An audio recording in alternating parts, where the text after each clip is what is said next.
মাধ্যমে রক্ত বের করে দিয়া, মায়ের রক্ত দিয়ে তিল তিল করে তোমারে বড় করেছি। রক্তটা মুখে লাগাই নাই, মুখে লাগলে পরে নাপাক রক্ত মুখটা নাপাক হয়ে যাবে। নাভির ভিতর দিয়ে পাস করে দিলাম, মুখটাকে পবিত্র রেখে দিলাম, যাতে করে দুনিয়ায় আসার পর আমার পবিত্র বানানো মুখখানা দিয়া এই দুনিয়ায় বসে তোমার আল্লাহর পবিত্র নামের জিকির করতে পারো। এমন সুন্দর করে মায়ের পিঠের ভিতরে তৈরি করলাম, হাত দিলাম, পা দিলাম, সুন্দর করে বানালাম, এমন নিখুঁত করে বানালাম, তাকায়া দেখো নিজের দিকে, সুন্দর করে বানালাম। এরপরে কি করলাম, সুম্মা নুখরিজুকুম তিফলা, বাচ্চার আকারে মায়ের পেট থেকে আস্তে করে বের করে নিয়ে আসলাম। সুবহানাল্লাহ ওয়া বিহামদিহি, আস্তে করে মায়ের পেট থেকে নিয়ে এসেছি পৃথিবীর বুকে। পৃথিবীতে যখন আসলে তখন তোমার অবস্থাটা কি ছিল? ক্ষুধার যন্ত্রণায় যদি মরেও যেতে, কান্দা ছাড়া ভাষা নাই। ভাষা আছে? কোন হুঁশ ছিল আমাদের? কোন জ্ঞান ছিল? আল্লাহ রাব্বুল আলামিন বলেন, আল্লাহু আখরাজাকুম মিন বুতুনি উম্মাহাতিকুম লা তা'লামুনা শাইআ, মায়ের গর্ভ থেকে এমন অবস্থায় বের করে এনেছি যখন তোমার কোনো হুঁশ নাই, জ্ঞান নাই, কথা বলতে পারো না, পায়খানার ভিতরে পড়ে থাকো, ট্যাটা করে কান্দা ছাড়া পথ নাই, পানির পিপাসায় গলা শুকায় যায়, কান্দা ছাড়া পথ নাই, মনের তোমার মুখের কোনো ভাষা নাই কান্না ছাড়া। আমি তোমার এমন আল্লাহ, আমি তোমার এমন স্রষ্টা, আমি তোমার এমন রব, তোমার ভাষা নাই বলে মায়ের কলিজার ভেতরে আমি তোমার প্রতি এক দুর্বিনীত মহব্বত পয়দা করে দিয়েছি। তোমার কান্না তোমার মায়ের বুকের মধ্যে শেল বিঁধে যায়। তুমি যখন কাঁদো, কান্নার আওয়াজ যখন মায়ের কানে চলে যায়, হাজারো কাজ ফেলে মা দৌড়াইয়া বাচ্চারে কোলে না। কি খাবে কেউ তৈরি করে না। আল্লাহ রাব্বুল আলামিন বলে, বান্দারে দুনিয়ায় আসার আগে তুমি কি খাবে, খাবারের বন্দোবস্ত আমি আল্লাহ করেছি, আমি এমন স্রষ্টা। তুমি দুনিয়া আসার 6 মাস আগে তোমার মায়ের বুকের উপরে তোমার খাদ্য গরম করে আমি আল্লাহ রিজার্ভ করে রেখে দিয়েছি। সেই খাদ্য শুধু খাদ্য নয়, রোগের প্রতিষেধক, এটা ওষুধ।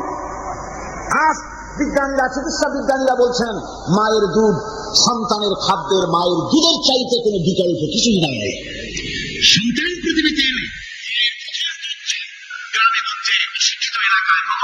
ফেলে দেয়, এটাকে মনে করে এটা খারাপ, এটা খাওয়াতে নাই, তাহলে ধনুষ্টঙ্কার হবে, হাবিজাবি কথা বলে। আল্লাহ দুধ বানাইছে বাচ্চার ধনুষ্টঙ্কার হওয়ার জন্য। মায়ের ওই প্রথম দুধটা হচ্ছে সন্তানের জন্য সমস্ত রোগের প্রতিষেধক। সে ছিল পেটের ভিতরে একটা কাভারের মধ্যে, ওখানে কোনো জার্ম ছিল না, কোন রোগ জীবাণু ছিল না।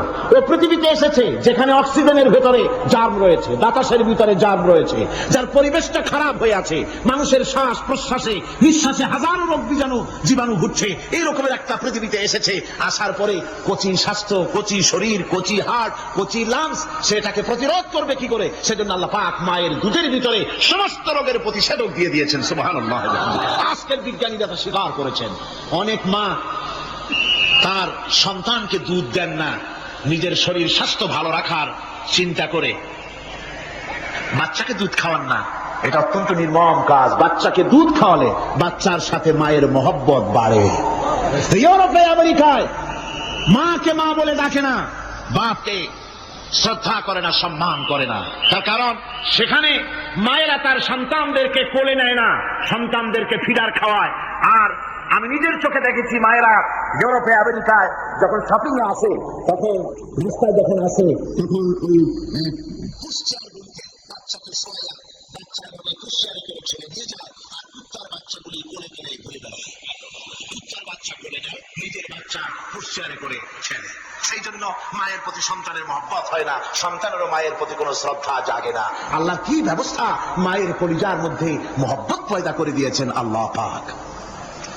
মায়ের বুকের দুধের ভিতরে আল্লাহ রাব্বুল আলামিন, আল্লাহ পাক বলছেন, আমি মানুষ সৃষ্টি করেছি আর তার সমস্ত প্রয়োজন মিটিয়েছি, তার খাবারের সব প্রয়োজন মিটিয়ে দিয়েছি। দুধটাকে ঘন করি নাই, হজম করতে পারবে না বলে ওই দুধটা সামান্য পাতলা করে দিয়েছি, ওর ভিতরে সামান্য মিষ্টি দিয়েছি। দুধের বোটার ভিতরে একটা ছিদ্র দিলে চোষা মারলে পরে অনেকগুলি দুধ বেরিয়ে এসে গলাটা আটকে যেত, তোমার কচি কণ্ঠ গলা আটকে যেত, শ্বাস করতে পারতে না। এজন্য মায়ের স্তনের বোটার ভিতরে সূক্ষ্ম সূক্ষ্ম 32টা ছিদ্র করে আস্তে করে দুধ বার করে তোমার জীবন আমি বাঁচাইছি।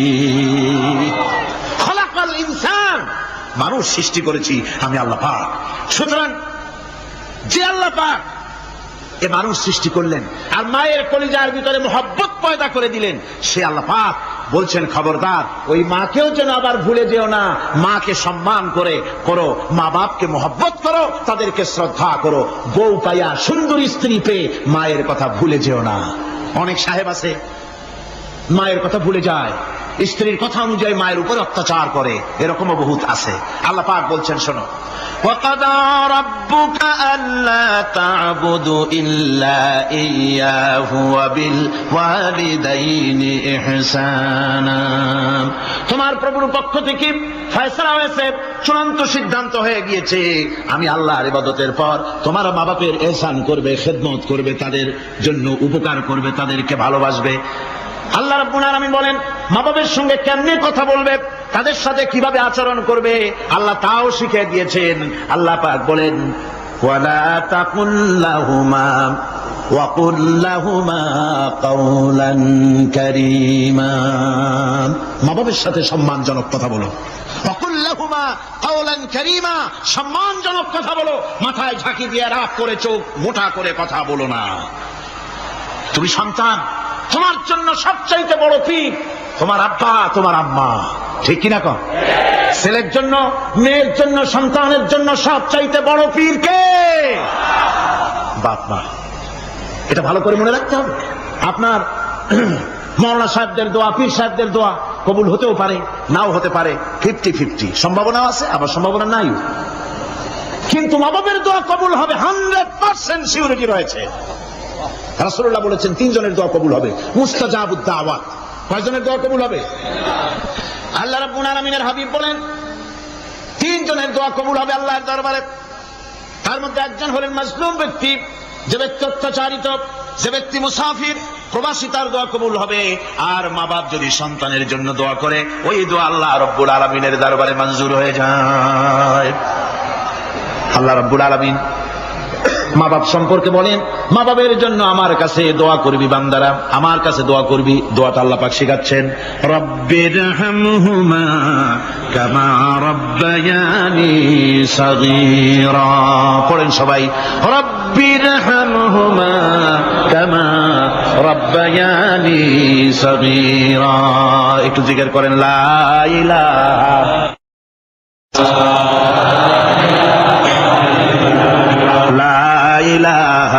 ইল্লাল্লাহ লা ইলাহা ইল্লাল্লাহ লা ইলাহা ইল্লাল্লাহ লা ইলাহা ইল্লাল্লাহ মুহাম্মাদুর রাসূলুল্লাহ।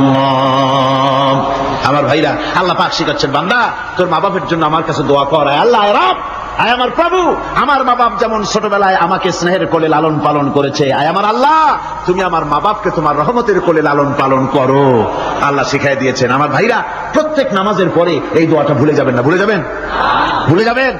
আমার ভাইরা, আমার وَوَصَّيْنَا الْإِنسَانَ بِوَالِدَيْهِ إِحْسَانًا حَمَلَتْهُ أُمُّهُ كُرْهًا وَوَضَعَتْهُ كُرْهًا। আল্লাহ পাক বলেন আমি পৃথিবীর সমস্ত মানব মণ্ডলীকে উপদেশ দিয়েছি মা বাপকে সম্মান করো, শ্রদ্ধা করো, তাদের উপকার করো। তার কারণ হলো তোমার মা তোমাকে গর্ভে ধারণ করেছে অত্যন্ত কষ্টের সাথে। আল্লাহ বলতেছেন মা তোমাকে গর্ভধারণ করেছে অত্যন্ত কষ্টের সাথে, এরপরে তোমাকে ডেলিভারি করেছেন অত্যন্ত কষ্টের সাথে, তোমাকে ডেলিভারি করেছেন। গভীর রাত্রে মানুষ সব ঘুমিয়ে যায়, গর্ভবতী মা ঘুমাতে পারে না, সন্তান পেটের ভিতরে, হাঁটু দিয়া গুতা মেরেছে, পা দিয়া লাথি মেরেছে। মা চরম শীতের রাত্রে, প্রচন্ড শীতের রাতে গায়ের লেপটা সরায় দিয়া মা একবার দাঁড়ায় আর একবার বসে, একবার দেওয়ালের সাথে হেলান দিয়া দাঁড়ায়, কষ্ট করে রাত্রে কাটায় দেয়। আবার সারাদিন সংসারের জন্য কাজ করেছেন, রান্না বান্না করেছেন মা, সকলকে খাওয়াইয়া মা শেষের দিকে খেতে গেছেন। যখন নিজে খেতে গেলেন, খাবারের ক্ষুধা নিয়ে পেট ক্ষুধা নিয়ে খেতে বসেছেন, পেটের ভিতরে সন্তান লাথি মেরেছে, পেটের মধ্যে ঘুষা মেরেছে, হাঁটু দিয়া গুতা মেরেছে, ভরা পেটে পেটের ভিতরে সন্তান গুতা মারলো হাঁটু দিয়া মাথা দিয়া। মা ক্ষুধা রয়েছে পেটে, খেতে পারলেন না, বেদনা শুরু হয়েছে। খাবারের থালাটা ঠেলে দিয়ে মা দাঁড়ালেন, বসলেন, চোখের পানি ফেললেন। এভাবে করে মা একটা দুইটা দিন নয়, 10টি মাস পর্যন্ত সন্তানটাকে পেটের মধ্যে নিয়ে, একটা জীবিত মানুষ আর একটা জীবিত সন্তান পেটের মধ্যে নিয়ে নড়াচড়া করছেন, চলাফেরা করছেন। কিতাবের মধ্যে এসেছে রাতের বেলায় মা যে ঘুমাতে পারেন না, সন্তানের নড়াচড়ার কারণে রাতভর ইবাদত করলে যত সওয়াব পাওয়া যেত, আল্লাহ ওই সওয়াব মায়ের আমলনামায় লিখে দেন। সন্তান পেটে থাকার কারণে খেতে পারে না, পেট ভরে ক্ষুধায় কষ্ট পায় মা। এই জন্য 10 মাস ধরে রোজা রাখলে যে সওয়াব হতো, আল্লাহ রাব্বুল আলামিন মায়ের আমলনামায় রোজার সওয়াব লিখে দেন। 10 মাস পুরে গেল, সন্তান ডেলিভারির সময় চলে এলো। মায়ের মন বিমর্ষ, সন্তান ডেলিভারি হবে, না জানি মরে যাই নাকি, না জানি অপারেশন লাগে নাকি, কি অবস্থা হবে। মা খেতে পারে না, মুখটা শুকায়া যায়।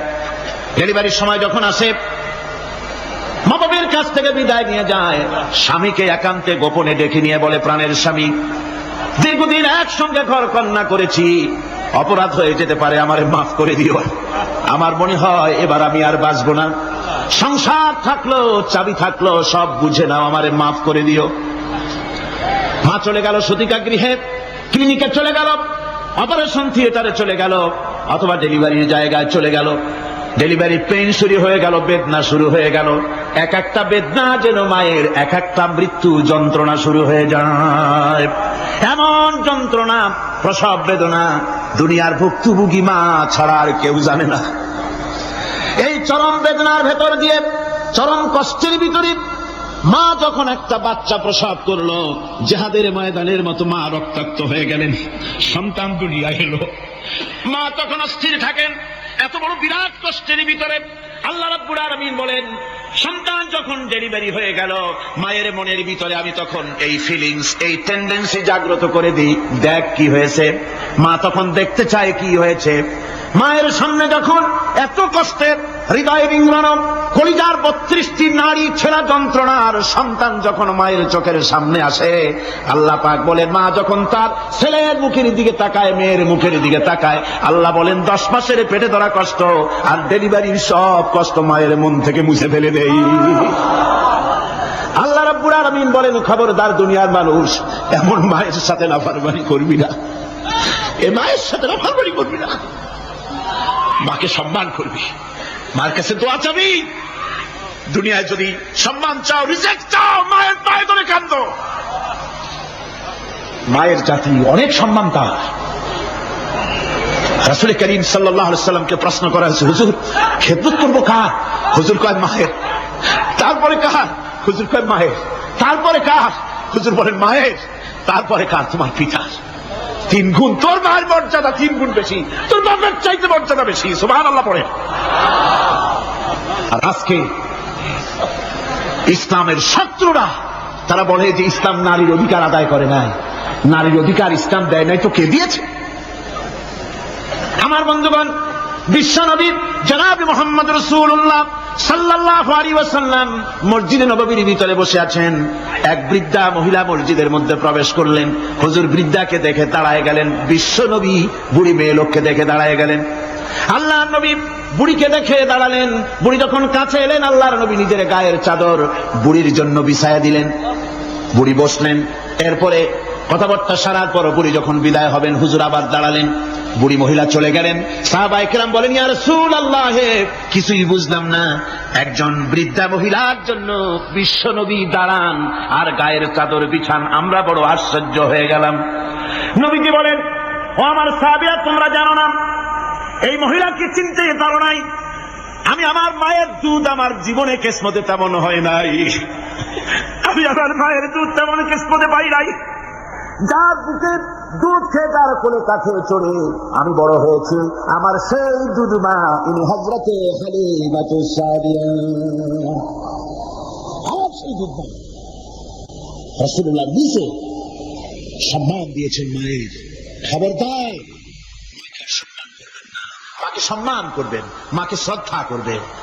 আমার বন্ধুগণ, আলেম ওলামা পীর বুজুর্গদের জন্য হাদিয়া তো দেন, আপনারা কোনো নিষেধ নাই, দেন। হাদিয়া দেওয়াও সুন্নত, নেওয়াও সুন্নত, দিবেন, আমি কোনো নিষেধ করি না। কিন্তু আমি বলতে চাই, পীর বুজুর্গদের কাছে, আলেম ওলামাদের কাছে হাদিয়া দিয়া আল্লাহরে যত না খুশি করতে পারবেন, এই ডালিম বেদানার মৌসুমে বেদানা একটা ভেঙে নিজ হাতে যদি মায়ের মুখে তুলে দেন, আল্লাহর আরশ খুশি হয়ে যাবে, আল্লাহর আরশ আজিম খুশি হয়ে যাবে, আল্লাহ পাক খুশি হয়ে যাবেন। মায়ের খাওয়াও, বাপকে খাওয়াও, তোমার সবচেয়ে বড় পীর তিনি। সুবহানাল্লাহ, সুবহানাল্লাহ। মা বাপ যদি একটু দোয়া করে দেয়, তোমার জিন্দেগির কাম শেষ। একটু বদদোয়া করলে জাহান্নামে যাবা। কোন পীর সাহেব বদদোয়া করলে জাহান্নামে যাবে এমন কথা নয়, কোন মাওলানা বদদোয়া করলে দোজখে যাবে এমন কথা নয়। রাসূল বলেছেন, হুমা জান্নাতুকা ওয়া নারুকা। মা বাপ তোমার বেহেশত, মা বাপ তোমার জাহান্নাম। মা বাপ যদি অসন্তুষ্ট হয় দোজখে যাবি, আর মা বাপ যদি খুশি আল্লাহর জান্নাতে চলে যাবি। সুবহানাল্লাহ, সুবহানাল্লাহ, সুবহানাল্লাহ। মায়ের পায়ের তলে তোর বেহেশত। আমরা পুরুষ, আমাদের গত বছরও বলেছি, আমরা পুরুষ, আমাদের পায়ের তলে জুতা। আমাদের পায়ের তলে কি? শুধু জুতা। আর আমার মা, আমার মায়ের জাতি যারা এই প্যান্ডেলে বসে আছেন, আমার মায়েরা বোনেরা, মায়ের জাতি যারা পৃথিবীতে, মায়ের জাতির পায়ের তলে আল্লাহর বেহেশত। সুবহানাল্লাহ। নারীর মর্যাদা ইসলাম দেয় নাই, কে দিয়েছে? আল্লাহ দিয়েছেন, আল্লাহর রাসূল দিয়েছেন। আমার বন্ধুগণ, হযরত বাইজিদ বুস্তামি, ছোট্ট বাচ্চা ছেলে, গভীর রাত্রে মা অসুস্থ, পানির পিপাসায় জেগে উঠেছেন। বাবারে, পিপাসায় শেষ হয়ে গেলাম, পানি দাও। ছেলে ঘরের ভিতরে পানি না পেয়ে বাইরে দৌড়াদৌড়ি করলেন। অনেক দূর থেকে পানি নিয়ে এসে দেখেন, আর আমার মা, আমার মায়ের জাতি যারা এই প্যান্ডেলে বসে আছেন, আমার মায়েরা বোনেরা, মায়ের জাতি যারা পৃথিবীতে, মায়ের জাতির পায়ের তলে আল্লাহর বেহেশত। সুবহানাল্লাহ। নারীর মর্যাদা ইসলাম দেয় নাই, কে দিয়েছে? আল্লাহ দিয়েছেন, আল্লাহর রাসূল দিয়েছেন। আমার বন্ধুগণ, হযরত বাইজিদ বুস্তামি, ছোট্ট বাচ্চা ছেলে, গভীর রাত্রে মা অসুস্থ, পানির পিপাসায় জেগে উঠেছেন। বাবারে, পিপাসায় শেষ হয়ে গেলাম, পানি দাও। ছেলে ঘরের ভিতরে পানি না পেয়ে বাইরে দৌড়াদৌড়ি করলেন। অনেক দূর থেকে পানি নিয়ে এসে দেখেন মা ঘুমায় গেছেন। পানি নিয়ে দাঁড়ানো পৌষ মাস, মাঘ মাসের শীতের রাত, ফজরের সময় মায়ের ঘুম ভেঙে গেল। তাকিয়ে দেখেন বাইজিদ দাঁড়ানো, হাতে পানি থরথর করে কাঁপছে। জিজ্ঞাসা করে, বাইজিদ তুমি দাঁড়ানো কেন?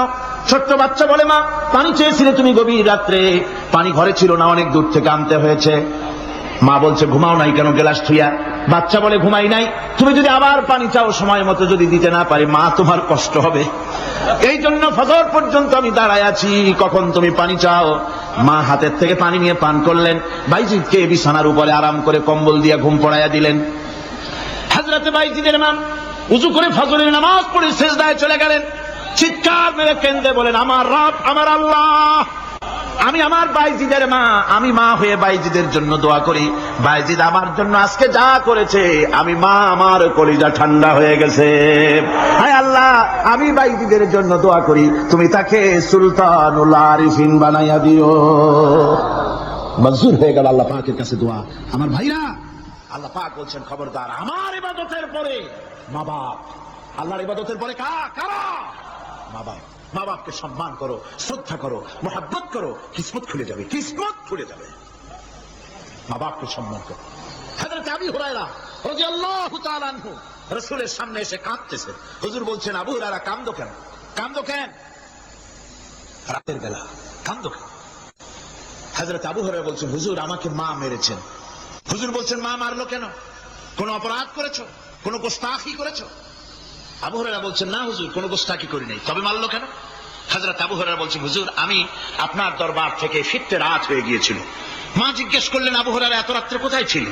বললাম, আমি ছিলাম যে কদম চুমতে পারলে দুনিয়া ধন্য হয়, সেই দরবারে নববীর কদম মোবারক থেকে আসতে আমার দেরি হয়েছে। আমার মা মুশরিকা, আপনার নাম শুনে তার গায়ে আগুন জ্বলে উঠলো, আমাকে ধরে মারা আরম্ভ করলো। বলল, হয় আমার বাড়ি ছাড়বি, আর না হয় মুহাম্মদ সাল্লাল্লাহু আলাইহি ওয়াসাল্লামের দরবার ছাড়বি। আমি বললাম, আমার মা, তুমি বুড়ি মানুষ, তোমার গায়ে যত শক্তি আছে সমস্ত শক্তি দিয়ে আমারে পিটাও, আমারে মারো, মারতে মারতে আমাকে বাড়ি থেকে তুমি বের করে দাও। তোমার বাড়ি শুদ্ধ তাম দুনিয়া ছেড়ে দিতে পারি, আল্লাহর নবীর কদম মোবারক ছেড়ে দিতে পারি না। হুজুর, আমার মা আমাকে গলা ধাক্কা দিয়ে বের করে দিয়েছেন। হুজুর বলছেন, আবু হুরায়রা, তোমার মা তোমাকে মেরেছে, তুমি আমার কাছে নালিশ করছো? আমার তো এখানে ইন্টারফেয়ার করার কিছুই নেই। সুবহানাল্লাহ, সুবহানাল্লাহ। মা তোমাকে মেরেছে, এখানে আমার করার কিচ্ছু নাই। বিশ্বনবী বলছেন, এত বড় পাওয়ারফুল নবী, লেজিসলেটিভ পাওয়ার, সারে আল্লাহ তাকে বানিয়েছেন শরীয়ত প্রণেতা। কোরআন শরীফ, কোরআন শরীফে শুধু হালাল ও হারামের, হালাল এবং হারামের, বৈধ এবং অবৈধের সীমারেখা শুধু কোরআনই ঠিক করেন, রাসূলের জন্য আল্লাহ ছেড়ে দিয়েছেন। আল্লাহ রাসূলও হারাম, হালাল এবং হারামের বৈধতা অবৈধতার সীমারেখা নির্ধারণ করেছেন। এত বড় ক্ষমতা তার, এত বড় পাওয়ারফুল বিশ্বনবী, তিনি বলছেন মা মেরেছে, আমার করার কিছু নাই। চিন্তা করেন কত বড় কথা, এ কথার লোড কত। হযরত আবু হুরায়রা বলেন, ইয়া রাসূলুল্লাহ, মা মাকে মেরেছেন, আমি আল্লাহর নবীর কাছে মায়ের বিরুদ্ধে নালিশ করতে আসি নাই। বললেন, কেন এসেছো? হযরত আবু হুরায়রা বলেন, হুজুর এসেছি একটা কারণে, আমি জানি আল্লাহ নবী যদি আল্লাহর দরবারে হাত উঠায়া কোনো জিনিস বলে আল্লাহ রাব্বুল আলামিন সঙ্গে সঙ্গে মঞ্জুর করে নেন। হুজুর আমি এসেছি, মেহেরবানি করে দোয়া করুন আমার মাকে যেন আল্লাহ হেদায়েত নসিব করে দেন। আল্লাহ নবী হাত উঁচু করে বললেন, আল্লাহুম্মা হিদি উম্মা আবি হুরায়রা, আয় আল্লাহ আমি দোয়া করি আবু হুরায়রার মাকে তুমি হেদায়েত নসিব করে দাও।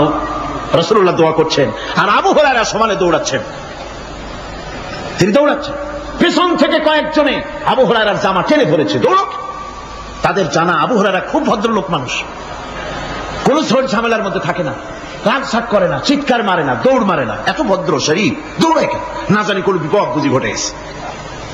পিছন থেকে জামা টেনে ধরে বলে, দৌড়াও কেন? হযরত আবু হুরায়রা জামা সাহাবীর হাত থেকে ছিনায় নিয়ে বলেন, জামা ছেড়ে দাও, আমাকে দৌড়াতে দাও, আমি দৌড়াইয়া বাড়িতে দেখতে চাই। আমি দৌড়াই আগে আমার বাড়ি পৌঁছতে পারলাম না, আমি যাওয়ার আগে আমার আল্লাহর নবীর দোয়া আমার বাড়ি পৌঁছে গেছে, আমি এইটা দেখতে চাই। হযরত আবু হুরায়রা বাড়িতে গিয়ে দরজা নক করলেন, ভেতর থেকে আওয়াজ এলো, কে? হযরত আবু হুরায়রা বলেন, মা আমি তোমার আবু হুরায়রা ফিরে এসেছি।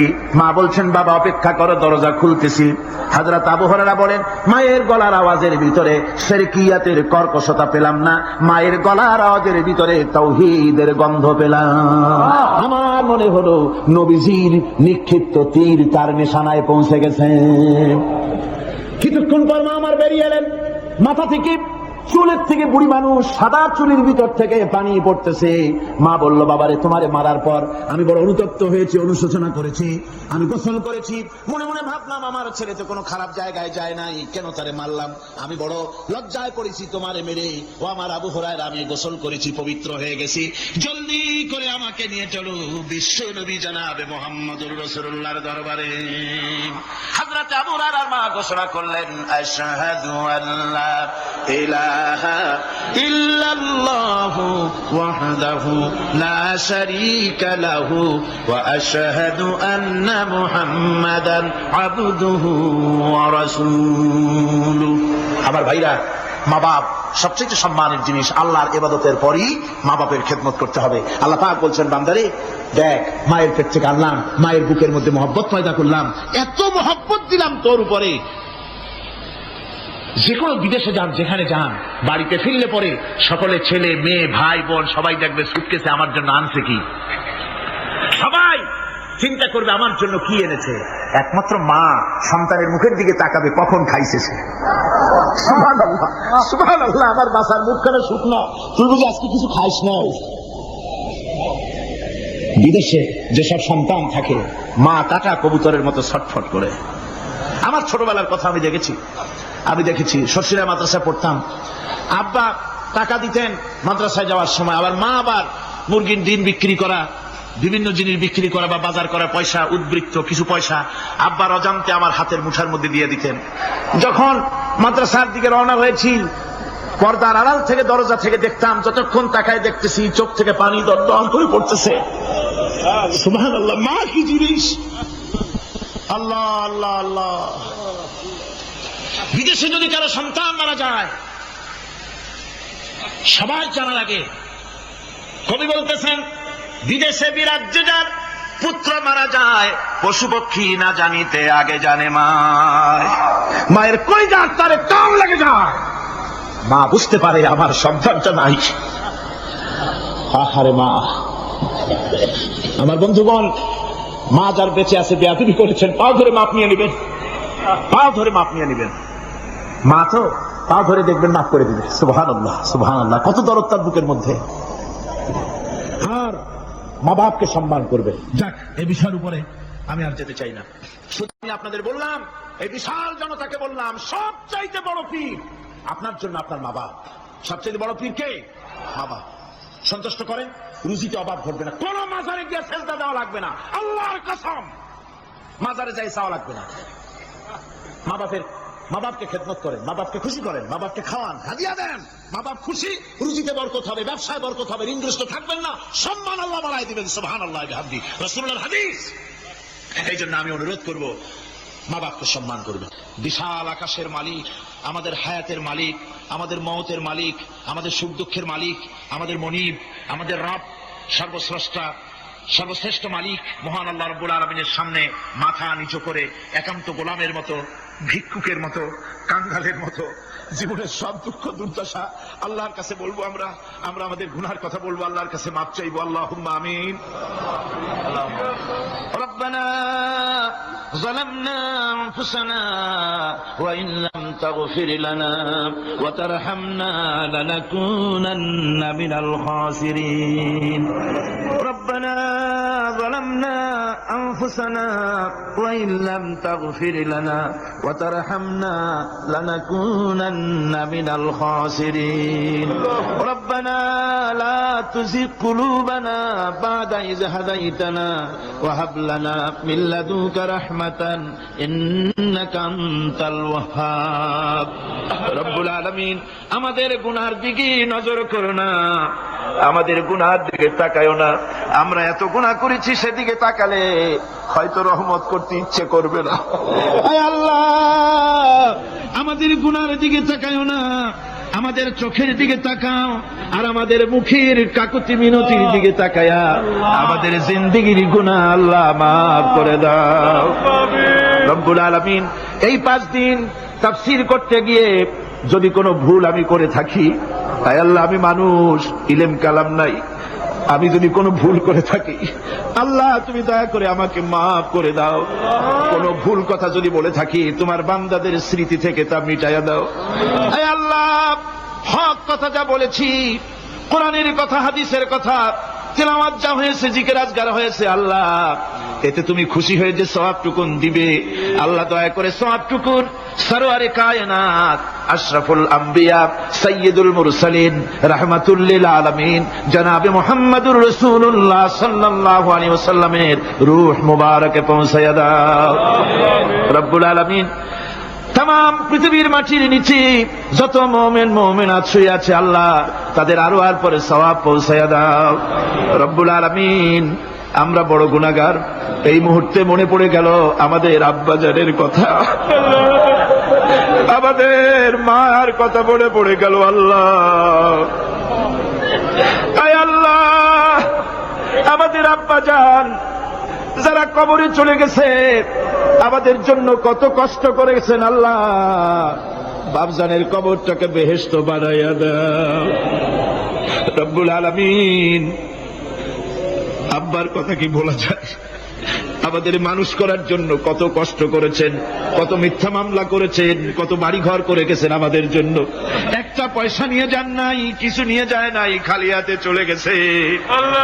আল্লাহ বাপজানের কবরটা বেহেশত বানাইয়া দাও।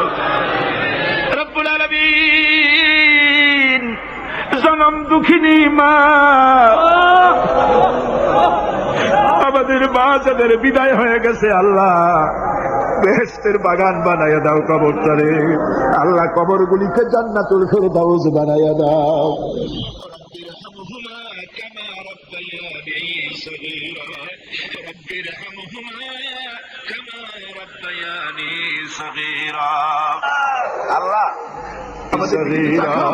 رب ارحمهما তুমি তো রহমান রব্বায়ানি সগীরা তুমি জব্বার আল্লাহ তুমি সত্তার আমাদের দিকে তুমি মুহাইমিন তুমি মুমিন তুমি মুতাকাব্বির তুমি সত্তারুল উয়ুব আল্লাহ আমাদের দিকে তাকাও আমাদের দিকে তাকাও আয় আল্লাহ এইভাবে করে মায়ের কাছে দাঁড়ায়া যদি মা মা বলে যদি কাঁদতাম এমন নিষ্ঠুর মা নাই যে কোলে না নিয়ে পারে আল্লাহ মায়ের চাইতে লক্ষ গুণে মায়া তোমার বেশি আমাদেরকে রহমতের কোলে টেনে না যত মানুষ মাহফিলে হাত উঁচু করছে যত গুণা আছে আজকের মাঠ থেকে কেউ যেন গুণা নিয়ে বাড়ি না যায় আল্লাহ আমাদের শিরক গুনাহ মাফ করো আমাদের বেদাতের গুনাহ মাফ করো চুরি ডাকাতির গুনাহ মাফ করো মানুষ হত্যা করার গুনাহ মাফ করো জিনা করার গুনাহ মাফ করো আমাদের বাজারের বিদায় হয়ে গেছে আল্লাহ রব্বুল আলামিন বেহেশতের বাগান বানায়া দাও কবরে আল্লাহ কবরগুলিকে জান্নাতুল ফেরদাউস বানায়া দাও রব্বি রহমহুমা কামা রব্বায়ানি সগীরা রব্বুল আলামিন আমাদের দোয়া তুমি কবুল করো আল্লাহ দোয়া আল্লাহ আমাদের কান্নার আওয়াজ তুমি শোনো আল্লাহ কিছুই কান্না ছাড়া আমাদের কাছে আল্লাহ এই মাহফিলে যত যুবক এসেছে আমাদের দেশের যুবকদের চরিত্র শেষ হয়ে যাচ্ছে আল্লাহ সব যুবকদের জন্য দোয়া করি আল্লাহ যুবক ছেলেদেরকে ইসলামী আন্দোলনের জন্য খালিদ বিন ওয়ালিদ বানায় দাও এই মাহফিলে যত যুবক এসেছে আল্লাহ সব যুবকদেরকে ইসলামী আন্দোলনের কর্মী বানায় দাও আয় আল্লাহ বাংলাদেশের সেনাবাহিনী বাংলাদেশের বিডিআর তোমার দরবারে মঞ্জুর করো তাদের সিনায় হিম্মত দাও বাংলাদেশের পুলিশ বাহিনী ইমাম দিয়া কলজেটারে ভরে দাও বাংলাদেশের সেনাবাহিনী air force land force BDR police এদের কলিজায় এত বড় ইমাম দাও যে ইমানের জোরে বাংলাদেশের প্রতি ইঞ্চি জমিন রক্ত দিয়ে হেফাজত করতে পারে আল্লাহ ইয়া আল্লাহ ইয়া আল্লাহ